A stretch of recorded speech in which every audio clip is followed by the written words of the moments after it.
So, ladies and gentlemen, Stephanie Lafler is about to come on and absolutely blow your mind in terms of gratitude, in terms of what's possible, being a mom, being a provider, being an amazing parent, and still having an amazing life full of awesomeness and impacting people's lives. So, before she comes on, let's talk about you. If you're an influencer, an entrepreneur, someone who wants to change the world, let's talk. Whether it's being a guest on the 12-hour marathon or starting your own podcast, launching your own platform, or any other way that I can support you, I'm happy to explore that. Get a hold of me and send me a message right now. Facebook.com/TH3Burns, Instagram @I am millionaire Chris, and also email as well, chris@beyourgps.com. Looking forward to talking to you. Next up is the iTunes review of the week. This week, it's by Mr. Brian Kelly. Brian says, authentic and energetic. Chris is as authentic as one can be. He loves helping people. His energy is infectious. And watch this show if you truly want to become your greatest possible self. Thanks so much, Brian. I appreciate you. And if you want to give us a review and feedback, what we're doing well, what you want to see improved, go to beyourgps.com/iTunes or search Becoming Your Greatest Possible Self in the iTunes store and give us a review. Also, make sure you subscribe while you're there to get the latest and greatest updates. Thanks so much in advance. I look forward to growing together with you. Let's introduce Miss Stephanie Lafler, and then we'll bring her on the screen. Make sure you stay all the way through to the end because you never know what one idea can transform the rest of your life. Stephanie is a stay-at-home mom, mother to 3 children from 9 to 24, and has been married for almost 26 years. Her background is in the fitness industry, and she was an instructor and trainer for about 13 years when she grew bored and convinced her husband that they needed to have just one more baby. Unfortunately, that was right around the time the recession caught up with her husband's business and they took a hit financially. Since they had a new baby, she was interested in getting a regular job and putting her little one in daycare. Out of necessity, she created a custom hair accessory business that was successful, produced a nice side income, but it was her doing all the work all the time. She certainly wasn't looking for anything extra to do. She had no time and absolutely no interest in attempting another MLM opportunity. And I'm sure she has some huge breakthroughs and awesome journey to share with us today. Stephanie, are you ready to rock the house, Superwoman? I am. Boom! Shakalaka. You're now live on Becoming Your Greatest Possible Self. Thank you for being here. We're going to dive into an amazing conversation of what your journey has been like and the things that have really worked for you along the way, the lessons that you've learned, what it's been like having 3 kids and having a planned, next one, right? Thanks so much for having me. I appreciate it. Yeah, you're welcome. You're welcome. And how that all unfolded. And I know there's going to be a ton of wisdom for our audience. So thanks for being here. Let's dive into the question of the day, which is a burning desire, burning obsession, and I'm curious, how has this showed up in your life, having that burning desire or obsession? It's interesting. I honestly went from that place, where I was bored, right? Yep. And now to have that desire to really share with others, you don't have to just drift from day to day, right? Mm-hmm. It doesn't matter at what point you are in your life, you can develop a burning desire, right? And I think it's so important for us to do that because otherwise you are just drifting from day to day. And we need purpose. We need, something, right? Yeah, absolutely. It's like without the focus, without the direction, without the vision and something that's worthy of your time and your energy in your life, like what are you going to do? You're just going to listen to fiction books and read fiction books all the time, right? I'm just kidding. Are you calling me out on that? Oh my gosh. So for anyone who doesn't know, we had an amazing pre-interview call the other day, and Stephanie has a journey with absolutely loving fiction. And I appreciate that. I appreciate the worlds that are created by these artists, by these visionaries, by these authors and movie script writers and visionaries. It's beautiful. I love it. And you could just get sucked in, right? It's so easy to just get entranced by that whole world. I'm sure we'll get to that. Before we do that, though, I want to hear a little bit more about you and what you stand for and what your clients come to you for today. Why don't you share a little bit about that so our audience can get more connected with you? Well, like if you were to ask me like who I like to work with, right? Who do I want? Because at this point you do get to choose When you are in this industry, you absolutely get to choose who you spend your time with, and who you surround yourself with. And that's Mm, really, really important. Um, I can say that my friends list, and I'm not talking about Facebook because we all know we're connected to a lot of people we've never even met, but yep. um, this industry has really helped me embrace the fact that I want to surround myself with people who not only have purpose, but they have integrity.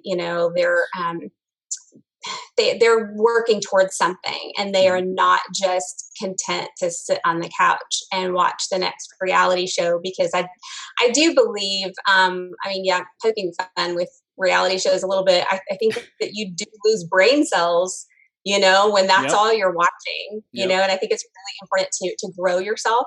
Mhm. So I do my best to spend time with people who are happy on purpose, Mm. because happiness is a choice. I went through, with the personal development we talked about, Yeah.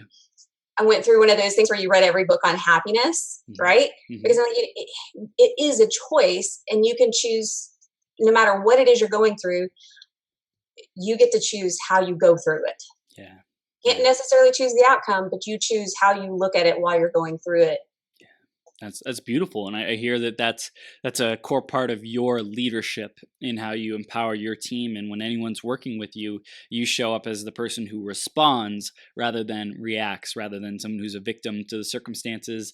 Like life's going to happen, things are not going to go how we plan them to. It's more about how we choose to show up and how we respond in that really defines us. So I hear Absolutely. taking that responsibility, personal development is huge for you as well, being a stand for that. So that's awesome. And I want to go back in your journey now, Stephanie, and talk about the how did you get to being a professional in this industry today, having 3 kids, and tell us a little bit more about your fitness career. How did all that journey happen? Well, okay, so when my husband and I got married, Hmm. we wanted to start a family right away.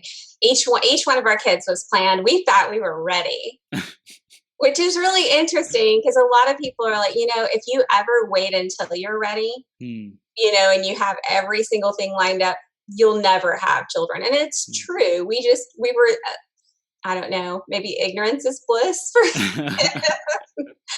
but we were so incredibly blessed. Our first child was born about a year and a half after we got married. And at that particular time, I worked for the CEO of an insurance company and made more money than my husband, had Wow. better insurance. And after about 5 weeks of going back part time, and you have to understand, my mother and my grandmother were babysitting for me. So Wow. it wasn't like I was having to put a child in daycare. He had the best possible, amazing care, Yeah. and I was able to leave work at 2 and go home. Hmm. But I just had that need to be with him. I shared with you in our pre-interview that my lifelong goal mainly was just I wanted to be a mom. I really Hmm. loved children, and wanted to have a family of my own. And so since God blessed me with that, I was like, we have to make some sacrifices. And Hmm. so we did, made some sacrifices, lots of those. And then baby number 2 comes along, and you're kind of at that point where you're like, I had done some, so just odd and end things, like I Yeah. worked for an attorney from home. I did all kinds of stuff. But at this point, I had started working out because my husband has a passion for fitness. He has a passion for working out. It's just one of those things that, he understood early on that that's not one of those things that you do just to get in shape. It's a lifelong, right? Yeah. You Yeah. all know that it's just, you just do it, and it's not like to get to a certain goal. Yes, we may have goals along the way, but it's a lifelong thing. It's a commitment. Yes. Yeah. And so I could see, like being a mom and all that, I could see that if I didn't start taking care of my fitness at this age, like Mm. early 20s, Yeah. mid 20s, and he was still working out, that, he was going to leave me behind. Yep. I was like, I don't want to show up, Yep. and I've got this really awesome looking fit guy, and I'm not taking care of myself. So it was kind of a shallow reason, but that was how I got started, getting into the gym. That's beautiful. Yeah. It, Yeah. yeah, and so then it just the other part was just a transition because I loved the classes and had this amazing friend who was like, you should totally do this, like Mm. basically the requirement is you have to be willing to learn, right? But you got to have rhythm. Mm-hmm. And with my background in music, I had that. So that started, oh my goodness, a long time ago, like 98. Wow. Dating myself a little bit. But yeah, I did that for about 13 years and it was great. Yeah. It was really good. But I did share with you that at some point you can teach, I taught every class on the planet, every format. I consumed it all. And at some point, I just grew bored. Loved my members, loved, pouring into others. But at some point, I just wasn't being fulfilled. And that was when we had the conversation where, our kids are 12 and 15. Why not have one more baby? Like we don't want to be empty nesters, right? We'd be taking trips and doing all this stuff, saving money, And so there, yeah. So that was the way I fulfilled that need because obviously having a child is consuming for quite a bit of time. Yeah. Yeah. So I hear that like being the mom, that was super important for you. Being the mom was like, that was your identity. And you're like, I'm that. Like, I'm going to be the best mom ever. There's no better job, career, opportunity, possibility for me to really go after. So you did that. And then after the kids were grown up a little bit more and you didn't have to necessarily, I don't know, spend so much time or like babysit them, like, being like baby walk step them through everything, tying your shoes, brushing your teeth, making sure they're fed, and they're pretty much doing their own thing. You're like, ooh, like they're going to be out of the house in a couple of years. Like, I love being a mom. Am I willing to do this again? Do you want to give it another shot, hubby? Let's go. Yeah, it is. And, and here's the thing with that. So obviously not everyone can do that. Right. Not everyone is blessed to even have children the first time around, much less be blessed with kind of like another second shot at it. Because I do feel like it is kind of a second shot. You really practice on the first couple of ones. Yep. The third one gets to benefit a lot from your wisdom, unfortunately for him. Yep. But so that's the thing that I share with you. My passion at this point is really and truly helping moms understand that being a mom's wonderful. It's a great thing. We need amazing mothers, right? That's how our society comes to be, right? We need amazing moms, but don't lose yourself in the process because that is pretty much what happened to me. I thought that was my only identity, the only thing that I could do. And I didn't realize that it was possible even at this point in my life to kind of reinvent myself, Yeah. Well, that's super important. I want to go back to the aspect, whatever you're comfortable sharing about, the fiction books. You were consuming a lot of fiction to like really have this experience of a different world, right? Like you wanted to experience something new and exciting, and you were constantly doing that a lot, right? Yeah, that actual love started at a very young age. At age 8, we did not own a TV, not because we couldn't, but because, religious reasons. Right. And so at the time we didn't have a TV. And so I read a lot. We went to the library, and one summer, the summer I was 8, I read the entire Nancy Drew series. So 60 plus books. I think I shared with you, I actually won an award for that, which, and that continued on in my teen years and even, in my 20s, along with, the soap operas or whatever it is that escape into someone else's life for lack of a better word. I don't know. And so then as a young mom, there were times when I would have one earbud in listening to some book, some mystery, some novel, something. And it was kind of an escape for me because I wasn't really working towards any big goal or anything, That's huge. And the sad part of that is, while fiction is not all bad, honestly, I think it's great. I mean, as a young kid, I think it's awesome that I had that, right? Because it helps to develop your love of reading. Yeah. You're probably not going to develop a love of reading at a young age. if it's nonfiction. Right. Just, I mean, there's got to be great authors and great books out there. Like right now, my 9-year-old, he reads Diary of a Wimpy Kid. Would that be my first choice? No, but he likes it.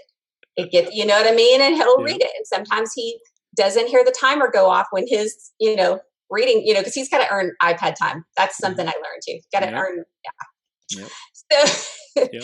anyway, it's just it's one of those things where you're like, it's not wrong, right? It's not. But if you missed out on conversations with your children, with your teenagers especially, because you're trying to just escape boredom, then that should be a clue. Yeah.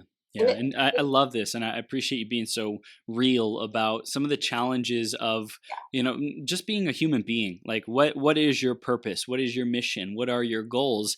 If we're not clear on those, which in the beginning, you weren't super clear on that. Your purpose was being a mom.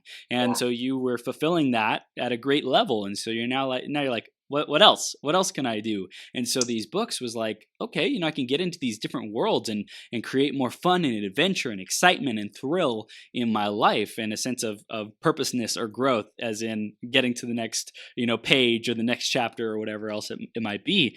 And so that quickly, it sounded like, became something that was an escape, was not at a healthy level. And you got to see, hey, I really want to invest more time and energy into these relationships with my kids, because they're only, kids and teenagers once. So I think that's really powerful awareness, and especially for a lot of the parents or to-be parents who are listening in the audience, like really make sure that you start with designing the time to spend time with your family from the very beginning. Make weekly outings that are a non-negotiable. It's really, as parents, you set the pace for your family and for the culture, and your kids do it whether they like it or not. They might be kicking and screaming, but at the end of, for me, my parents always took me on vacations, and I said I hated them. I just want to play video games. Leave me alone. But looking back now, I got so much more of a diverse view of the world, because that was a non-negotiable. There was no option of stay home and not go on the trip. So I'm super grateful for that in the long run. Yeah, we had when my older two were younger, and that was probably before the addiction was like as severe as I shared with you. But we always had, like, once a month, we had date night with like my daughter and my husband would go, and they would do dinner or movie or bowling, whatever they wanted to do. It was kind of like their choice. And then I would take out my older son. This is before the little one came along. And we did that. We did that quite often. And then my husband and I also had date night at least once a month, because I've had conversations with couples before and with friends, and that one lady shared with me that her and her husband hadn't really been out without the kids in 16 years. And I was like, honestly, I don't know how you do that and expect to stay married, stay connected for the long term, because to me, the family starts with you and your husband. And if you don't have that foundational relationship where, you continue to know and grow together, and who each other is, because the kids do grow up and they leave home. Yeah.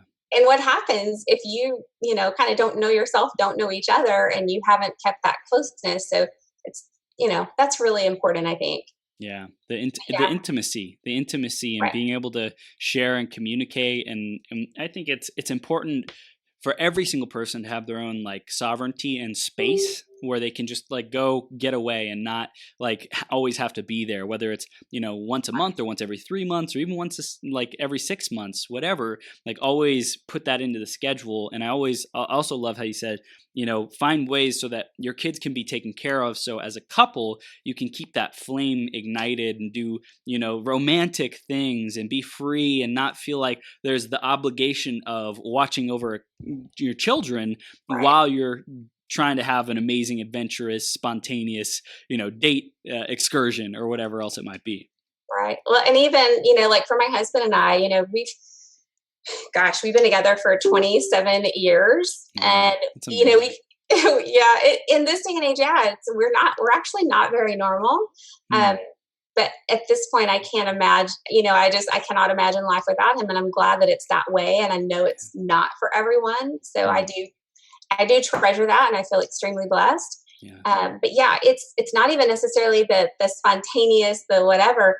Like we're extremely happy just Mm. going and grabbing dinner and a movie.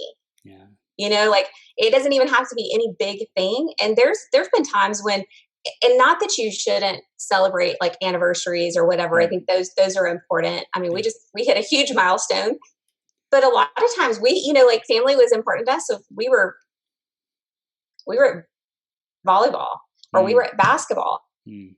or whatever it is, and it was okay. It wasn't like, oh my gosh, like we didn't celebrate in this big huge way. And like, because you see people like they punish each other for like Yep. not doing the big whatever. But that's, I don't know, like I guess we're close enough, we know we're going to be there next year, whether Mm.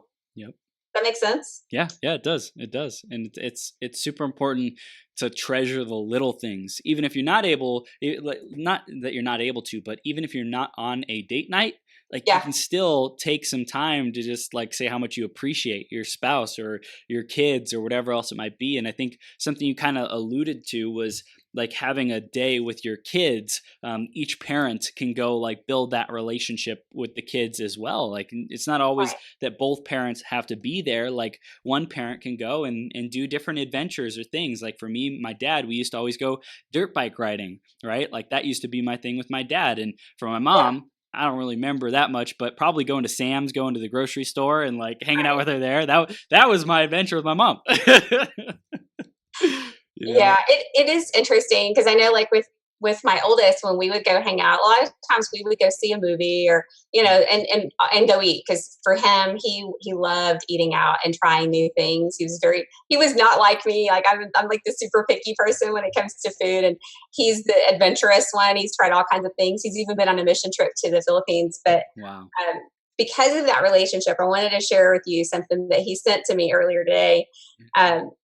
We were talking about getting together tonight, and he said, "Can't tonight, but I want to have another family get together because I need family time." Mm. And I was just like, he's 24, like he'll be 25 later this year, and the fact that he wants to spend time with us, to me, is precious, because That's huge. not everyone has that relationship with their kids, but it starts young. Mm-hmm. You have to build that. You can't just expect it as your adult children. You can't expect them to want to spend time with you if you haven't nurtured that relationship along the way. Yeah, I love it. I love it. Stephanie, this is gold. And I know anyone who's listening right now is getting tons of value about how to be a great parent from what we're sharing. And I also want to specifically dive into the gratitude aspect of your journey and how that's played such a big part of you. When did gratitude start becoming an essential part of who Stephanie is? Well, okay, so the personal development started about 4 years ago. Okay. And gratitude has gradually been kind of woven in the last few years. Mm. However, a friend of mine shared this book back in November. And so I started it in December, which, December is one of those months. It's hectic, it's busy, lots of craziness going on. And, it's Christmas. And it's not always, we're not always celebrating in the right way. Right. So it was a perfect month for me to do this. And so the book is called The Magic. And if you've ever heard of The Secret, Yep. it's Rhonda by Rhonda Byrne. Byrne. Yeah. And the book has a 28-day gratitude practice. Mm. And honestly, it was life-changing for me. I mean, I go through the holidays and I'm happy, like we do lots of stuff with the kids. It's never a down season for me, really. Right. But I think it just helped me appreciate everything so much more than I would normally, right?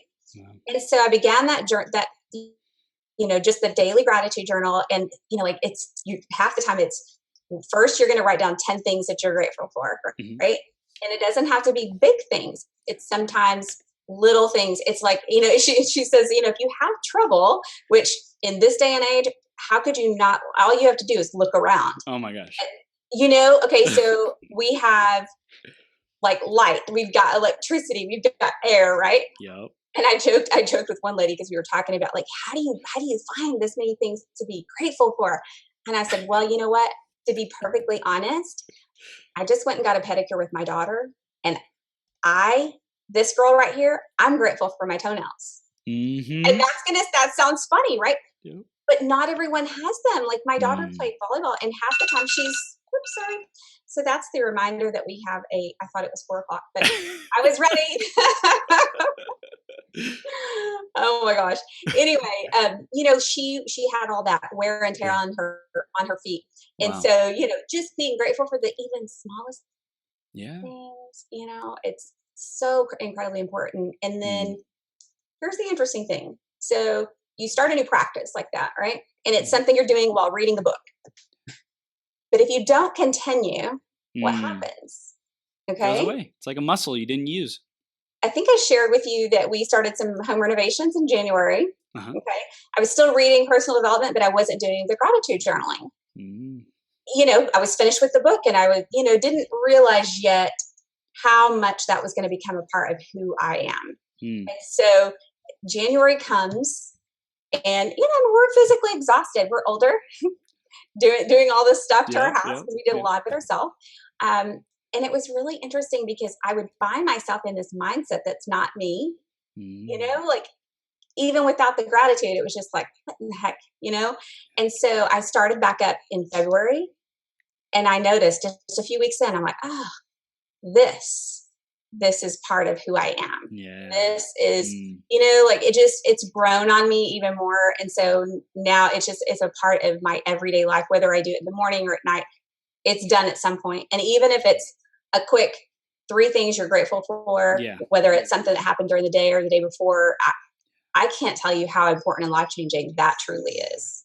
Yeah. Wow. That's so amazing. And it's like you started it and you built the habit, you built up like this massive amount of energy and Yeah, results of what happens when you do it. Back in the holiday season last year, and then you stopped doing it, and then you started recognizing, oh my gosh, I don't like who I'm being. I don't like these reactions that are coming from me, these emotions that are kind of and so it's like when you do that daily work, it's the daily maintenance, it's the daily, going to the gym, but for yeah, your energy, for your mindset, and it right. makes all the difference. Absolutely. It's definitely something that I share with I share with people all the time because there's so much Mm. complaining, right? Yep. But you will have a really hard time complaining and having that mindset if Mm. if you're cultivating gratitude, Yeah. right? I mean, it's just like what we were talking about earlier, keeping that positive mindset and really having that no matter what it is you're going through, Yeah. right? Yeah. It's the same thing with gratitude. That's going to help you with that mindset. Mm. And to share with you something about like just being positive, I have a really dear friend of mine Yeah. who she had brain cancer about 8 years ago, Wow. and the doctors gave her about 18 months to live, Hmm. and she is still alive, and all of her scans have been clean, Hmm. right? Like she's amazing, but if you talk to her, she's the most positive person I know. And Chris, she went through all of this. I mean, I'm talking just so much stuff. And even while she was still recovering, her husband was diagnosed with Hodgkin's lymphoma, like stage 4. And while he's doing well, she maintained that attitude. And she would try to tell him, like, because stuff would happen, right? He literally was walking through the garage and tripped on something, fell, and got stabbed I think it hit his lung, wherever your lung is. It hit his lung. And, she's like, if you don't wake up and start being positive, God is going to he's going to keep trying to wake you up. Mm. And Yeah. I really truly believe that there are a lot of people out there that the reason they Mm. overcome disease, and if you read, there's a lot of people who have said that, Yeah. that it was a mindset shift. Yep. Yep. And I think that for her was big. And that's been a really interesting thing to, you know, really see up close someone go Mm. through that and be Yeah. given such a short life sentence. And yet here she is. Yeah. Yeah. I love it. This is so gold, Stephanie, and especially to hear about how, in spite of, everything that's going on in her life, and, people around her, like having things happen to them, she still maintained that focus on the gratitude, on the positive aspects of life. And I think that's really powerful that you are surrounded by those kinds of people. That's really, really awesome. And we also have Kelly Westover, who's out in the audience. She said, "Hey, Stephanie, to see how you've grown is so very cool. So proud of you, friend."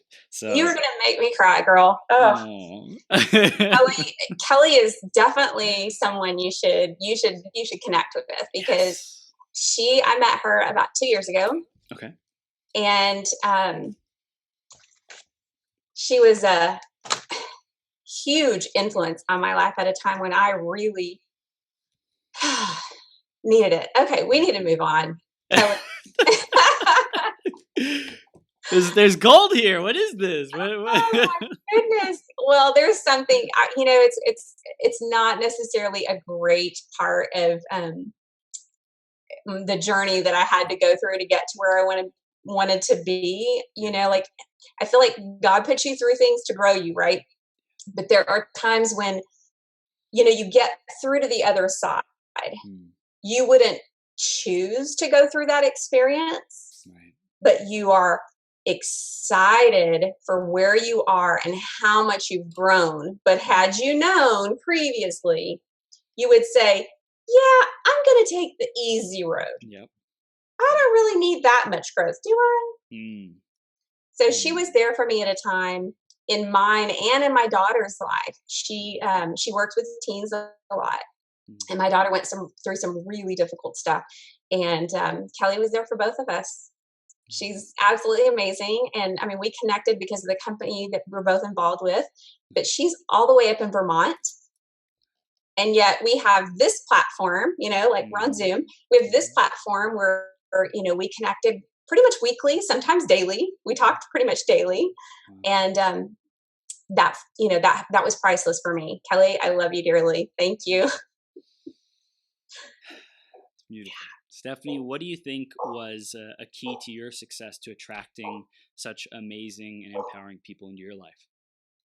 Gosh, I don't know. To be perfectly honest, I mean, I did work on myself a lot. I spent the first couple of years in my business really not really working the business so much as working on myself. And that continues, but now I'm able to do know that I need to build my business and make money as I grow, right? Which is, that's important. That's a good thing. Kind of, who is it? Jim Rohn, air, oxygen, money, like it's important. Yep. But the whole just being, I think maybe being positive and trying to, and not that I'm a Pollyanna, I am not perfect. You can ask my husband. he still loves me, thank God. But I think that would be part of it, right? Because people don't mind hanging around you when you bring happiness and a positive energy to their life. One of my daughter's friends actually asked me one time, "Why do you smile all the time?" I'm like, why would anyone even ask that, right? I mean, I didn't understand it. Right. But I think sometimes you might, I forget who it says, you irritate there's some people that you're just going to irritate their demons, right? Yep. Your happiness just kind of rubs them the wrong way. So luckily you don't typically draw and attract those people to you. You repel them. That's good. So just being you, the natural yourself, your bubbly, happy self most of the time, and especially all of the work that you did on yourself, the personal growth to shift your mindset and your thoughts and your energy to be able to attract better and better people. Yeah, I think that was the majority of it, and really just being able to learn how to. Is it Jim Rohn? I don't know. I've listened to a lot of, it's funny once you've listened and read to so much. It's who said what? Blends all together. Yeah, but it's disciplining your disappointments, right? So if you can learn how to, I mean, it's hard for me to put a timetable on it. So like before, like if something was to happen or come up that maybe it wasn't the best case scenario, right? Just some kind of disappointment, something. There might be days or weeks where you're down. Yeah. You let it get to you. You let it stress you out. You let it, change how you treat people, Mm. right? But then the more you grow and the more you understand, well, for number one, it's not terminal, for the most part, like typically you're not dealing with something like that, right? It's Right. just something that you let irritate you. Yep. And so that went from, maybe days and weeks to shorter days, like Mm. hours. And then you get to the point now where it's like, it may bother me, it may set me off for a minute. Mm. But if you're able to learn how to do the things that can flip the switch to change your mindset back into that, to being positive and put things into perspective and actually discipline that disappointment and give it the very small amount of whatever it is, you know? Yeah.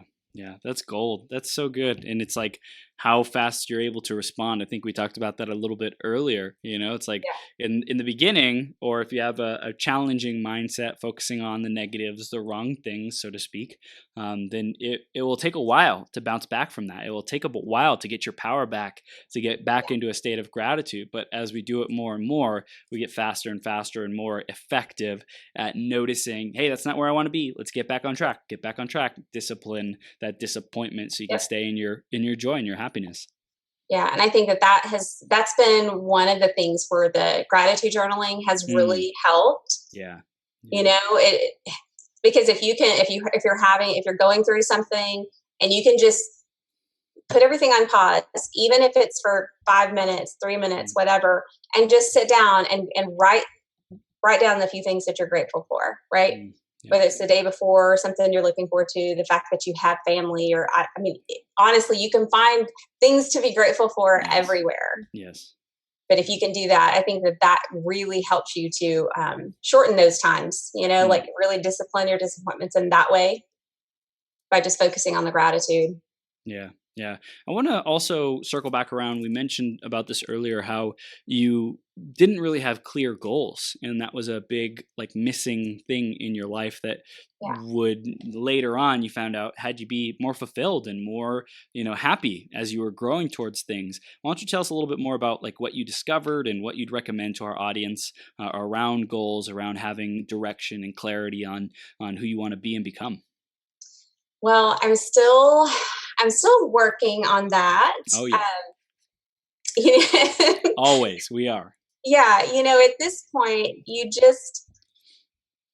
I don't know, goal setting is different, right? Like I'd never even set goals. That was literally something that I just started doing about 2.5 years ago. So Yeah. I was a year and a half or so into the personal development journey, and then started doing some um, work on goal setting, Mhm. and had not really hit very many goals up until that point. Right? If you don't have a target, It's a muscle. yeah. So it's interesting though, because honestly, if you set huge big goals, Mm, right, mhm, and you don't set the smaller, like along the way kind of goals and mm, reward yourself, mm, then I think you end up with a lot of disappointment, because maybe in the beginning we were taught, oh, write your 5-year vision plan, write your 10-year, whatever. mhm, But if you don't have some much smaller attainable goals that you're for sure, going to hit, and you can reward yourself along the way, mm. you tend to beat yourself up a lot. Yeah, I've been yeah. black and blue.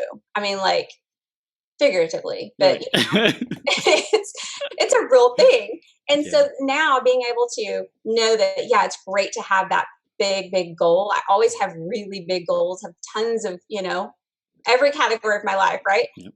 But those smaller wins Mm, sometimes are even more important, yep. and you have to celebrate them along the way to keep Yeah. you, Yeah.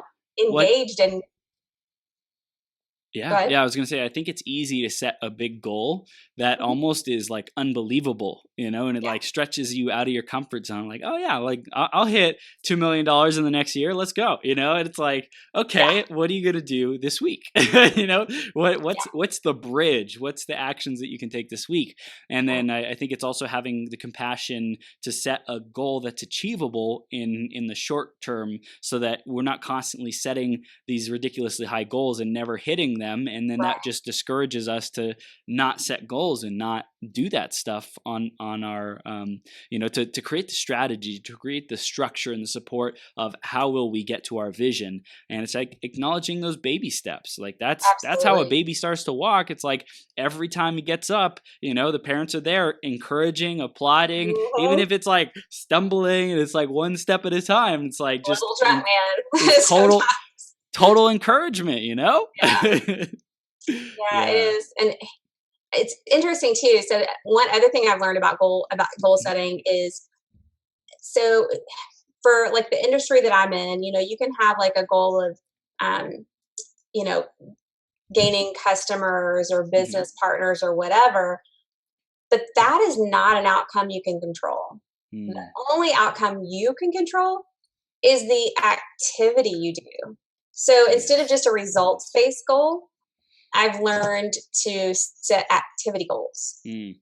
meaning, all the little things that you have to do to acquire that customer, all the little things that you have to acquire, someone who wants to do the business, whether it's Yeah. having more conversations with people, Yep. right? It's Yep. whatever it is, but just learning to set activity goals Mm. instead of just a result goal. Wow. That's powerful, and I think that if we can break that down a little bit more, so people can distinguish, like it's what are the actions that you have Yeah, to do? Is it picking up the phone 3 times a day? Is it posting one Instagram post a day? right. Right, that's stuff that you can control, rather Yep, than I'm gonna get 100 likes on every Instagram picture. yep, Well, that is external right. result. Like if you put out great content and you have enough followers and they're engaged and all that great stuff, then you'll get those likes. But you can't control that at the end of the day. So it's Yeah, like you can have a target for that. Like I don't think it's bad to have those kinds of targets, right. but to measure yourself on the activity, I think is really really important, Stephanie. Yeah, and it's unfortunate that not everyone knows Mm. to set those activity like that's a new thing for me. That's like Yeah, within just the last year. yeah. I started following a trainer in our industry who that's the one thing we do every Monday morning Mm. is we set activity goals. Wow. Wow. Not that I'm perfect at it yet. I am still working on it every Yep. week. Yep. And also not just having it up in your head, Mm. it's actually writing it down, Yeah.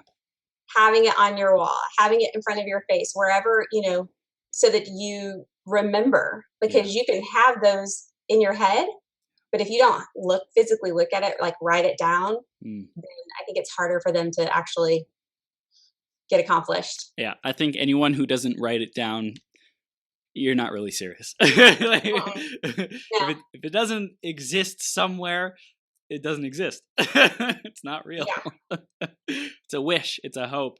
So I really, really love that, Stephanie. I think, and it's always a learning process. I think there's certain things that some people might be good at and might be really effective at, and there's certain things that they might not be. Some people might be really good at setting their goals every week, but they might stink at gratitude, or vice versa. And I think it's important to be grateful and compassionate for ourselves where we are succeeding and where we are showing up, and celebrate that. And then just right. notice, hey, where do we need support? Where do we need help? Can we reach out and ask for people's help, like you asked for Kelly's help, a couple of years ago when you Yeah, needed it? That was really smart and wise, and I would say also generous for your daughter to get that help, to seek that help when some people might not do that. It's awesome. yeah, Yeah. yeah. So it's definitely been it's been a journey, Yeah. and it's one that I don't beat myself up over it anymore, Mm. but I do wish I could have started it sooner. Mm. And Yep. so that's where, my passion now comes in, right? Not that everyone should be or will be in my business, right? Mm. And I don't want everyone in my business. I'm picky. like You there's want some people. leaders. You want world changers. Let's go. Well, I told one, I didn't tell it to her face, but I said it to someone in her presence. And I said, to do, to do this business and to work with me, you have to have a love for people. Yeah. Like you have to like people and you have Yep. to treat them well. Yep.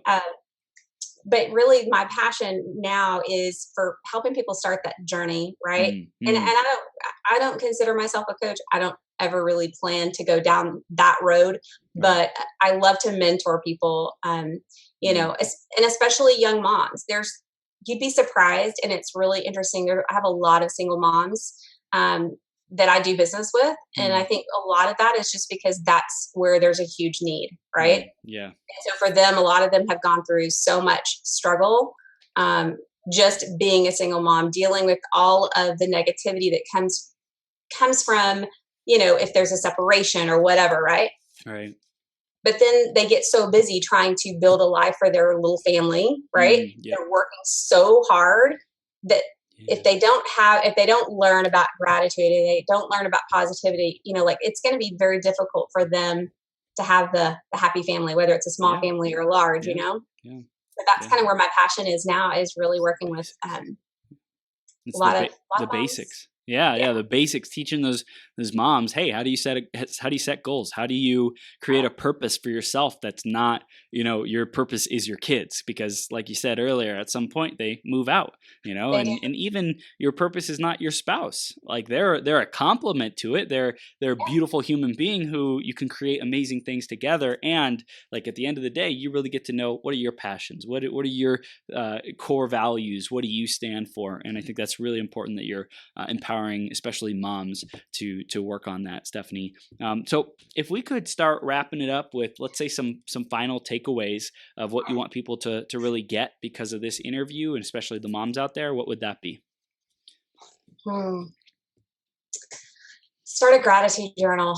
You can start small, really and truly. It doesn't take a lot to start to flip that switch in your brain, in your life. Just by starting something as simple as that, you can really and truly impact your life as well as your family, because your family starts to notice that maybe you're a little more thankful, right? Maybe you're a little more grateful for even their presence, right? Yep. And then the other thing too is not losing yourself in the raising of your children. And I mean, this goes for guys too, right? It's anyone, and even, I don't know, I think reading books is not necessarily just for the older generations now. Like it's actually becoming a kind of cool thing to do personal development when you're young. Yep. I think Tony Robbins has really helped with that particular movement, which I love and adore. It's wonderful. Yeah. But if you can start, like I've had so many people say, I'm not a reader. Well, a lot of it is attention span, right? Our technology and everything comes into play there.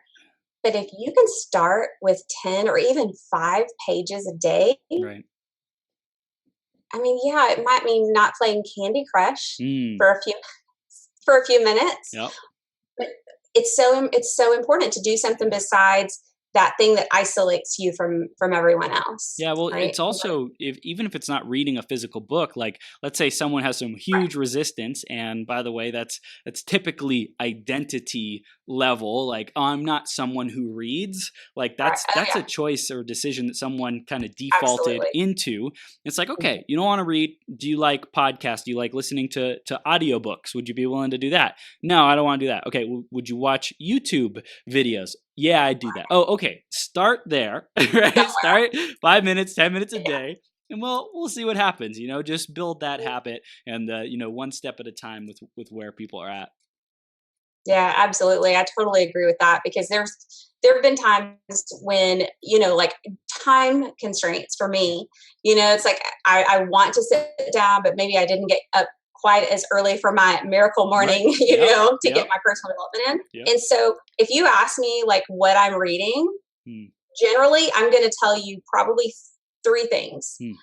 Because I have one on audio at least, right? And then I have probably one in my like my little reading corner over here. Yep. And then I may have one in my bedroom. Yep. I always have something that I'm reading, and just having, and even for the YouTube part of it, right? So there's a lot of channels that you can subscribe to if someone's just getting started. Yes. And if you have something that speaks to you, maybe that motivates you, maybe you need that, maybe you're a little like I have been in the past, Yep. where you need to listen to something in the first 20 minutes of waking. Yes. Because that really is what affects your day. If you can listen to something positive, don't open your phone and go to email. Don't open your phone and go to Facebook. Have like positive motivational stuff that you can listen to first thing in the morning, and that will set the tone for your day. 100%. I went through some pretty heavy stuff a couple of years ago, and so that was one thing that I did. I had, Les Brown and Tony, I had all these great, Eric Thomas, I had all these great guys like in my ears, just keeping me from, losing it. Spiraling out of control. Yeah. I love it. I love it. So powerful. Stephanie, this is gold. I know our audience is loving this. They want to know, how can they stay connected with you? How can they take their next steps on their journey with you? How can they do that? Well, you can follow me on Facebook. I tend to go live every day. I started doing and there may be some crazy topics, but I try to always bring value. Yep. And that's something that I started. And since I'm in the middle, I'm on day 80.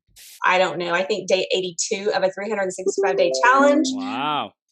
Yeah, it's crazy. And it's interesting because I didn't go back and delete the bad ones. So if they really want to see my journey and see how I've grown, go to albums and scroll back a little bit, and it's interesting. But that's one way to stay connected. Also on Instagram, and I share my love of personal development wherever I am. Wow. Amazing. I love it. Stephanie, you are thebomb.com. And I want to wrap this conversation up with the most passionate, heartfelt, loving encouragement that you can give to our audience who's out there in about 60 seconds. What is that? What do you want people to really know about themselves, about the world, about life? It doesn't matter who you are, where you started, where you are in life. You can completely and totally reinvent yourself. You can take yourself to a place that you never, ever imagined. Trust me, if I can do it from where I was and the things that I've gone through and still going through, you can do it. Absolutely.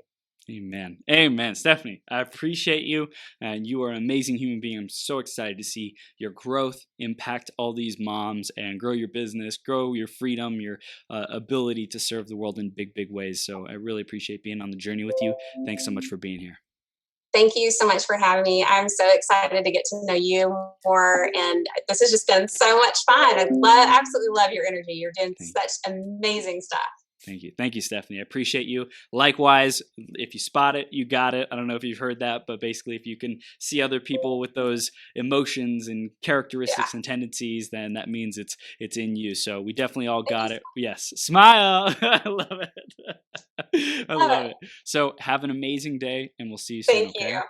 Appreciate it. You too.